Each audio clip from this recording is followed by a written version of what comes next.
જય શ્રી કૃષ્ણ મિત્રો. બાળકોની સ્કૂલો શરૂ થઈ ગઈ છે. દરેક મમ્મીને સવારના પોરમાં એ જ પ્રશ્ન થાય કે એવું તો શું બનાવી દઉં કે આખું લંચ બોક્સ ખાલી થઈને આવે.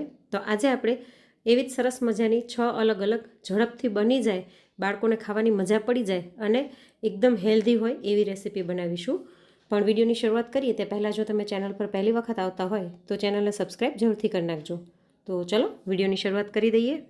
સૌથી પહેલી રેસીપી બનાવવા માટે મેં અહીં 1 વાટકી જેટલા રોલ્ડ ઓટ્સ લીધેલા છે. આને આપણે 2 થી 3 વખત પાણીથી ધોઈ લઈશું. ઓટ્સને ધોયા પછી આની અંદર આપણે પાણી નાખીને આને 10 થી 15 મિનિટ માટે પલળવા માટે રાખી દેવાના છે. રોલ્ડ ઓટ્સ ખાવામાં ખૂબ જ હેલ્ધી હોય છે અને બાળકો જનરલી નથી ખાતા હોતા, તો આ રીતે તમે એને ખવડાવી શકશો. તો 10 થી 15 મિનિટ ઓટ્સને પલાળ્યા પછી ઓટ્સ એકદમ સરસ સોફ્ટ થઈ જાય છે. તો હવે આની પાણી નિતારી અને આપણે આને મિક્સર જારમાં લઈ લઈએ. તેની સાથે 2 લીમડાની ડાળી જેટલા પાન આની અંદર નાખી દઈશું. લીમડો ખાવામાં ખૂબ જ હેલ્ધી છે અને આની અંદર એનો ટેસ્ટ ખૂબ જ સરસ આવે છે, એટલે જરૂરથી નાખવાનો. સાથે 1 ઇંચ જેટલો આદુનો ટુકડો અને 1 લીલું મરચું નાખી દઈશું. અડધી ચમચી જેટલું જીરું, ચપટી હળદર અને 8 થી 10 કાળા મરી નાખી દઈએ. 2 ચમચી સાધારણ ખાટું દહીં નાખીને આ બધાને આપણે પીસી લઈશું. તો જો એકદમ સરસ આની પેસ્ટ કરી લીધી છે, આ રીતનું આનું ટેક્સચર આવી જશે. એકદમ સરસ સ્મૂથ ઓટ્સ પીસાઈ જાય છે. તો હવે આપણે આને એક બાઉલની અંદર લઈ લઈએ અને આની અંદર થોડાક શાકભાજી નાખી દઈશું, જેમાં અહીં મેં ઝીણું સુધારેલું ટમેટું, કેપ્સિકમ, ડુંગળી, ખમણેલું ગાજર અને ઝીણી સુધારેલી કોથમીર લઈ લીધી છે. બધું જ લગભગ મેં અડધી વાટકી જેટલું લીધેલું છે. આમાં શાકભાજી તમારી પાસે જે હોય એ પ્રમાણે તમે નાખી શકો છો. આની અંદર સ્વાદ પ્રમાણે મીઠું નાખી અને બધું જ બરાબર મિક્સ કરી લઈએ. એક્સ્ટ્રા કોઈ જ મસાલા કરવાની જરૂર નહીં પડે, કેમ કે આપણે ઓટ્સ પીસવામાં જ બધું નાખી દીધું હતું. મિક્સર જારમાં 2 થી 3 ચમચી પાણી નાખી અને હલાવીને આની અંદર નાખી દઈશું અને આને મિક્સ કરી લઈએ. હવે આની અંદર બાઇન્ડિંગ માટે 1 ચમચી જેટલો ચણાનો લોટ નાખી દઈશું અને થોડુંક પાણી નાખીને આને મિક્સ કરી લઈએ. ચણાનો લોટ ન નાખો તો પણ ચાલે, પણ ચણાનો લોટ નાખવાથી સરસ બાઇન્ડિંગ આવી જાય છે. હવે અહીં મેં આવી રીતનું એક પેન લઈ લીધું છે, એને આપણે ઘીથી ગ્રીસ કરી લઈએ. તમે ઘીની બદલે તેલ પણ લગાડી શકો છો. અને આપણે જે બેટર બનાવ્યું હતું તે આની અંદર 1 ચમચા જેટલું પાથરી દઈએ. તમારી પાસે આ રીતનું પેન ન હોય તો સાદા તવા ઉપર પણ તમે આવી રીતના નાના નાના ઓટ્સના ઉત્તપમ બનાવી શકો છો, અથવા તો એક મોટું ઉત્તપમ પણ બનાવી શકો છો. થોડીક જ વારમાં આનો કલર ચેન્જ થઈ ગયો છે, તો ઉપર પણ થોડાક ઘીના ડ્રોપ્સ નાખીને આને પલટાવી દઈએ અને મીડિયમ ફ્લેમ પર આપણે આને બંને બાજુથી સરસ કલર આવે બદામી ત્યાં સુધી આને શેકાવા દઈશું. આ ઓટ્સના ઉત્તપમ છે તે ખાવામાં ખૂબ જ ટેસ્ટી લાગે છે અને હેલ્ધી પણ એટલા જ છે અને બાળકોને ખૂબ જ ભાવશે. તમે જો વેટ લોસ કરવા માગતા હોય તો પણ આ રેસીપી સવારે નાસ્તામાં અથવા તો રાત્રે ડિનરમાં લઈ શકો છો અને બાળકોને લંચ બોક્સમાં અને ટિફિનમાં પણ આપી જ શકો છો. તો જો બંને બાજુથી આનો એકદમ સરસ કલર આવી ગયો છે, તો આને આપણે લંચ બોક્સમાં ટોમેટો કેચઅપ સાથે સર્વ કરી દઈશું. અને એક તમને હું તોડીને પણ બતાવું કે કેવું બન્યું છે. ઉપર અને નીચેથી સાધારણ ક્રિસ્પી અને અંદરથી એકદમ સોફ્ટ અને ટેસ્ટી છે. તો તમે પણ એક વખત આ રેસીપી જરૂરથી ટ્રાય કરજો. હવે બીજી રેસીપી બનાવવા માટે અહીં મેં ઝીણી સુધારેલી ડુંગળી, ટોમેટું, થોડાક કાજુના ફાડા લઈ લીધા છે, 6 થી 7 લીમડાના પાન, 1 મરચાંની કટકી, 1 ચમચી ખમણેલું આદું અને 1 ચમચી લસણની કટકી લઈ લીધી છે. હવે આપણે એક કડાઈની અંદર 2 ચમચી જેટલું ઘી અને 1 ચમચી જેટલું તેલ લઈ લઈશું. તેની અંદર 1 ચમચી જેટલી અડદની દાળ નાખી દઈએ. સાથે જ અડધી ચમચી જેટલી રાઈ નાખી દઈશું અને સૌથી પહેલાં લસણ, આદું અને મરચાં નાખી દઈએ અને આને લસણની કચાશ દૂર થાય ત્યાં સુધી સાધારણ સાંતળી લઈશું. સાથે અહીં મેં લીમડાના પાન પણ એડ કરી દીધા છે. તમે લસણ ન ખાતા હોય તો સ્કીપ કરી શકો છો. લસણ સાધારણ સંતળાઈ જાય ત્યારબાદ આની અંદર આપણે કાજુ ઉમેરી દઈશું અને કાજુને આપણે સાધારણ બદામી કલરના થાય ત્યાં સુધી સાંતળવાના છે. તમે ઈચ્છો તો આની અંદર થોડાક શિંગદાણા પણ એડ કરી શકો છો. તો કાજુ સરસ બદામી કલર જેવા થઈ ગયા છે. તો હવે આની અંદર ડુંગળી અને ટમેટું નાખી દઈએ. અહીં મેં અડધું ટમેટું અને 1 નાની ડુંગળી સુધારીને લીધી હતી. તો જો ડુંગળી પણ સરસ સંતળાઈ ગઈ છે, ડુંગળીની કચાશ દૂર થઈ જાય ત્યાં સુધી આને સાંતળવાની. અને હવે આની અંદર આપણે 3 વાટકી જેટલું પાણી એડ કરી દઈશું. તમે ઘરમાં રહેલી કોઈ પણ વાટકીનું માપ સેટ કરી શકો છો. અને હવે આની અંદર આપણે સ્વાદ પ્રમાણે મીઠું એડ કરી દઈએ અને અડધી ચમચી જેટલું લાલ મરચું પાવડર હું એડ કરું છું. આ બધાને એક વખત મિક્સ કરી લઈશું. અને હવે આપણે જે વાટકીના માપથી પાણી લીધું હતું એ જ વાટકીના માપથી મેં 1 વાટકી સોજી લીધી છે. સોજી નાખતા જઈશું અને આને હલાવતા જઈશું. ગેસની ફ્લેમ આપણે એકદમ સ્લો રાખવાની છે. તો આને બરાબર મિક્સ કરી લઈએ અને હવે સ્લો ફ્લેમ ઉપર જ આને ઢાંકીને 1 જ મિનિટ માટે આપણે થવા દઈશું. 1 મિનિટની અંદર સોજી પાણીને સોક કરી લેશે અને ફૂલી જશે. તો 1 મિનિટ જેવું થઈ ગયું છે. આપણે આને મિક્સ કરી લઈએ એક વખત. તો આપણે ઉપમા તો બધા બનાવતા જ હોઈએ છીએ, પણ એક વખત તમે મારી રીતે ઉપમા ટ્રાય કરજો, ખાવામાં ખૂબ જ ટેસ્ટી લાગે છે. એક વખત આવી રીતના મિક્સ કર્યા પછી ફરીવાર ઢાંકીને 1 મિનિટ માટે થવા દઈશું. તો 1 મિનિટમાં સાઈડમાંથી જો તમે જોઈ શકો છો કે ઘી અને તેલ છૂટું પડીને દેખાવા લાગ્યું છે. તો ફરીવાર આને મિક્સ કરી લઈએ. તો એકદમ ટેસ્ટી એવો આપણો ઉપમા બનીને તૈયાર થઈ ગયો છે. આવી રીતના પહેલાં પાણીનો વઘાર કરી અને પછી સોજી નાખવાથી ઉપમાનો ટેસ્ટ ખૂબ જ સરસ આવે છે. ઉપરથી થોડીક કોથમીર નાખી આને મિક્સ કરી લઈએ. અને હવે ગરમા ગરમ ઉપમાને આપણે લંચ બોક્સની અંદર ભરી લઈએ. આમાં તમે કાચી સોજી અથવા તો શેકેલી સોજી કોઈ પણ લઈ શકો છો અને 3 ગણું પાણી લેવાનું, એટલે ઉપમા એકદમ સરસ થશે. હવે ત્રીજી રેસીપી માટે અહીં મેં એક મોટું બાફીને ખમણેલું બટેટું, ઝીણું સુધારેલું કેપ્સિકમ અને એક ખમણેલું ગાજર લઈ લીધું છે. આ બધાને આપણે એક બાઉલની અંદર લઈ લઈએ. બટેટાને પહેલાં જ રાત્રે જ બાફીને ફ્રીજમાં રાખી દેવાના. સાથે અહીં મેં વટાણા લઈ લીધા છે, લગભગ 3 થી 4 ચમચી જેટલા. ફ્રોઝન વટાણા હતા એટલે મેં થોડીક વાર પાણીમાં રાખી દીધા હતા, એટલે સોફ્ટ થઈ જાય. આને પણ આપણે આમાં લઈ લઈશું. અને અહીં મેં લગભગ 100 ગ્રામ જેટલું ઘરે બનાવેલું પનીર લઈ લીધું છે, એને આપણે ખમણીને લઈ લઈશું. તમે હાથેથી ક્રમ્બલ કરીને પણ લઈ શકો છો. અને હવે આની અંદર 1 ચમચી જેટલી આદુ અને મરચાંની પેસ્ટ નાખી દઈએ. તેની સાથે 3 ચમચી જેટલી ઝીણી સુધારેલી કોથમીર છે તે નાખી દઈશું. હવે આની અંદર સ્વાદ પ્રમાણે મીઠું, ચપટી હળદર, અડધી ચમચી ધાણા જીરું, અડધી ચમચી આમચૂર પાવડર, અડધી ચમચી શેકેલ જીરું પાવડર અને અડધી ચમચી ચાટ મસાલો નાખી આ બધાને હાથેથી મસળીને બરાબર મિક્સ કરી લઈશું. બાફેલું બટેટું હોવાથી આ બધું સરસ મિક્સ થઈ જશે. તો જો સરસ બધું મિક્સ થઈ ગયું છે, હવે આની અંદર બાઇન્ડિંગ માટે આપણે બ્રેડ ક્રમ્સ નાખી દઈશું. તમારી પાસે જો બ્રેડ ક્રમ્સ ન હોય ને તો રાતની વધેલી રોટલીનો ભૂકો કરીને પણ તમે એડ કરી શકો છો. તો અત્યારે પહેલાં હું 3 ચમચી જેટલા નાખું છું બ્રેડ ક્રમ્સ, પછી જરૂર લાગશે તો બીજા એડ કરીશ. અને આને મિક્સ કરી લઈએ. અને જો તમારી પાસે બ્રેડ ક્રમ્સ ન હોય ને તો તમે 2 ચમચી ચણાનો લોટ અથવા તો ઘઉંનો લોટ નાખીને પણ આને બાઇન્ડિંગ આપી શકો છો. તો વધારે બ્રેડ ક્રમ્સ નાખવાની જરૂર નથી પડી. સરસ આમાં બાઇન્ડિંગ આવી ગયું છે. તો આવી રીતના આપણે આની બધી જ ટીકી વાળી લઈશું. તો આમાં શાકભાજી ઘણું બધું છે અને બ્રેડ ક્રમ્સ ઓછા છે, એટલે શાકભાજીથી ભરપૂર આપણી ટીકી છે. બાળકો આમ જનરલી શાકભાજી નથી ખાતા, પણ આવી રીતના ખાઈ લેશે. હવે અહીં મેં 2 ચમચી જેટલો ઘઉંનો લોટ લીધો છે, તેમાં થોડું થોડું પાણી નાખીને આની પાતળી સ્લરી બનાવી લઈએ. અને સ્લરીની અંદર આપણે બનાવેલી ટીકીને કોટ કરી અને બ્રેડ ક્રમ્સથી કોટ કરી લઈશું. અહીં પણ તમે બ્રેડ ક્રમ્સની જગ્યાએ વધેલી રોટલીનો ભૂકો કોટ કરી શકો છો, એનાથી પણ સરસ ક્રિસ્પી થશે. અને કંઈ ન હોય તો ખાલી ચોખાનો લોટ કોટ કરી લેશો અથવા તો કોર્નફ્લોર કોટ કરી લેશો તો પણ ચાલશે. તો આવી રીતના બધી જ ટીકી તૈયાર કરી અને તમે પહેલાંથી ફ્રીઝરમાં ઝીપલોક બેગની અંદર રાખી શકો છો. અઠવાડિયા સુધી આ ખરાબ નથી થતી. હવે અહીં મેં 5 કપ જેટલું તેલ ગરમ થવા રાખી દીધું હતું. તેની ઉપર આપણે આ ટીકી મૂકી અને બંને સાઈડથી સરસ ગોલ્ડન બ્રાઉન કલર આવે ત્યાં સુધી આને કરી લઈશું. તો આવી રીતના તમે પહેલાંથી ફ્રીઝરની અંદર ટીકી બનાવીને રાખી દીધી હોય તો સવારે 5 જ મિનિટની અંદર બાળકોનો લંચ બોક્સ બની જાય છે અને ખાવામાં પણ ખૂબ જ ટેસ્ટી લાગે છે. તો આપણે આને લંચ બોક્સમાં ભરી લઈએ. અહીં મેં ટોમેટો કેચઅપ સાથે જ ટીકીને સર્વ કરી છે. હું તમને ખોલીને પણ બતાવી દઉં. ઉપર નીચેથી એકદમ ક્રિસ્પી અને અંદરથી ખાવામાં એકદમ ટેસ્ટી એવી આપણી આલુ પનીર ટીકી બનીને તૈયાર થઈ ગઈ છે.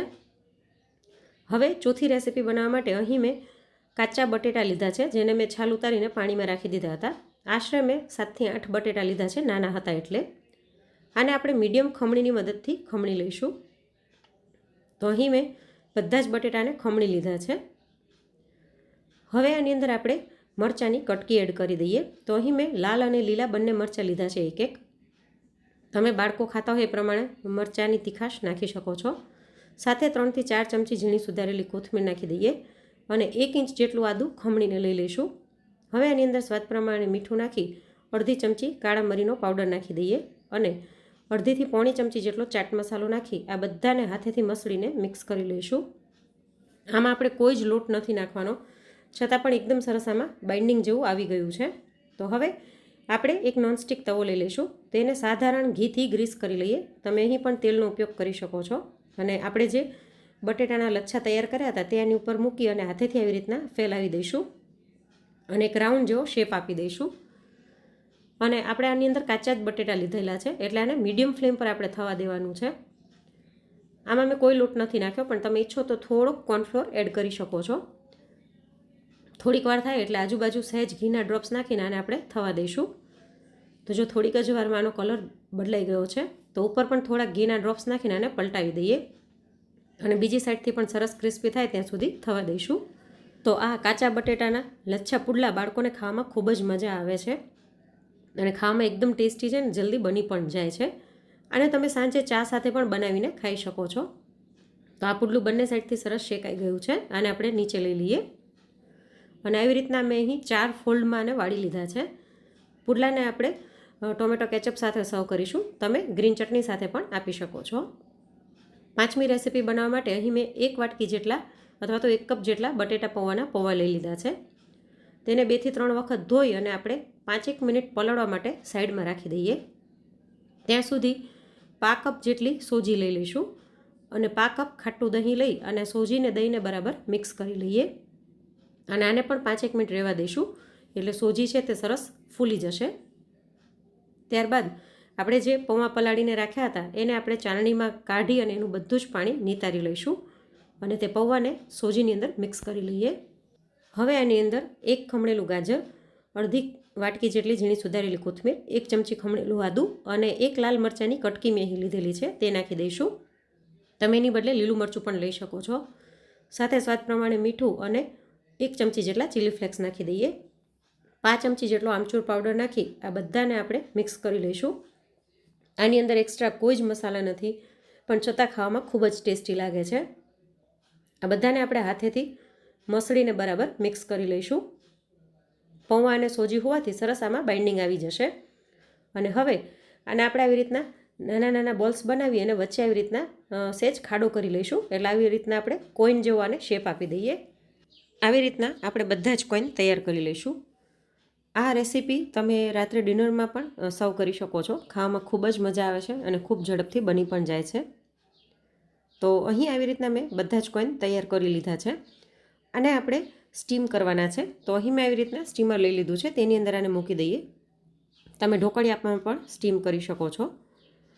અહીં મેં કઢાઈમાં પાણી ગરમ થવા રાખી દીધું હતું. તેની અંદર આ પ્લેટ મૂકી અને આને ઢાંકી અને ફૂલ ફ્લેમ પર આપણે 10 થી 15 મિનિટ આને સ્ટીમ કરી લઈશું. તો જો 10 થી 15 મિનિટ જેવું થઈ ગયું છે આપણે ખોલીને ચેક કરી લઈએ. આ સરસ સ્ટીમ થઈ ગયા છે તો આને નીચે લઈ લઈશું.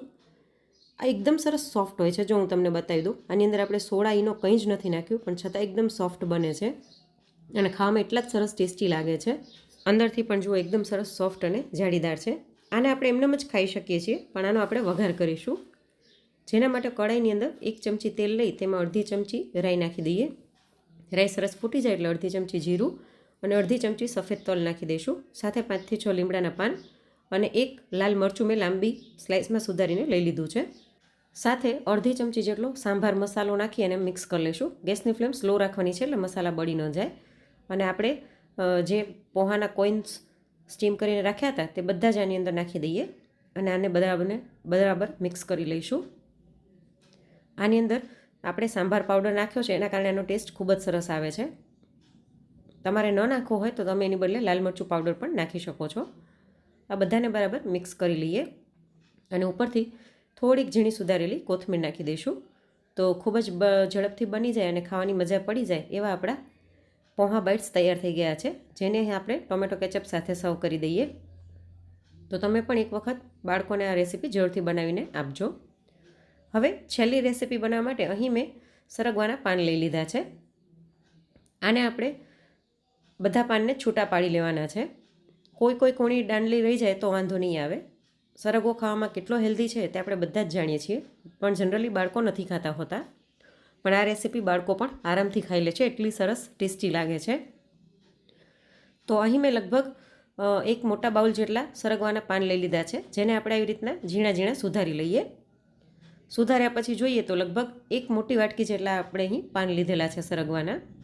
આને સાઈડમાં રાખી દઈએ અને અહીં મેં અડધા વાટકી જેટલી મગની પીળી દાળને અડધી કલાક પહેલાં પલાળીને રાખી દીધી હતી. તમને યાદ આવે તો તમે રાત્રે જ પલાળીને રાખી શકો છો. હવે આપણે દાળનું બધું જ પાણી કાઢી લઈએ. દાળ એકદમ સરસ પલળી ગઈ છે તો આને આપણે મિક્સર જારની અંદર નાખી દઈએ. તેની સાથે 1 ચમચી જેટલો આદુનો ટુકડો અને થોડુંક પાણી નાખીને આને પીસી લઈશું. પાણી બહુ વધારે નથી નાખવાનું, લગભગ મેં 3 ચમચી જેટલું જ પાણી એડ કર્યું હતું. આને આપણે એક બાઉલની અંદર કાઢી લઈએ. હવે આની અંદર આપણે સ્વાદ પ્રમાણે મીઠું, ચપટી હળદર, અડધી ચમચી આખું જીરું, ચપટી હિંગ અને અડધી ચમચી અજમાને હાથેથી ક્રશ કરીને એડ કરી દઈશું, એટલે દાળ પચવામાં ભારે ન પડે.